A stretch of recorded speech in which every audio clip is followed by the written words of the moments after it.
अग्नी म्हणजे प्रकाश आणि तो डोळ्यांनी प्रकाश दिसतो. आणि नाक, वास, स्मेल. पृथ्वी. पृथ्वी, कारण गंध, गंध. म्हणून आपण गजरे घालतो. पिरॅमिडला आपण गजरे का घेतो? पृथ्वी तत्व आपण आणतो का तर स्थिरता पाहिजे ना आपल्याला. आपल्याला फायदा पण पाहिजे. स्थिर राहिलं की फायदा येणार आहे. वायू तत्वात असलं तर फायदा मिळणार नाही, काय शिकतोय त्याचा. एवढं म्हणजे पूर्वी पण गजरे त्यासाठी घालायचे. आता हे झालं. आता तसं सविता मॅडम अजून सांगा. वात, पित्त, कफ प्रकृतीचं सांगा. तत्व लिहून घ्या ना, सगळे ऐकतायत का नुसते?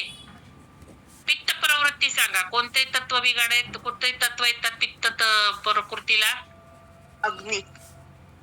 एकच येणार आहे का दोन येणार आहे? अग्नी आणि लिक्विड असतं ना. अग्नी आणि जल. जल आणि अग्नी. आणि कफाला? पृथ्वी आणि जल. कफ घट्ट असतो बघा. पृथ्वी आणि मग जल. पृथ्वी असणार आणि लिक्विडही असणार, सेमी लिक्विड जल. आणि हे वात? वात म्हणजे आकाश आणि वायू.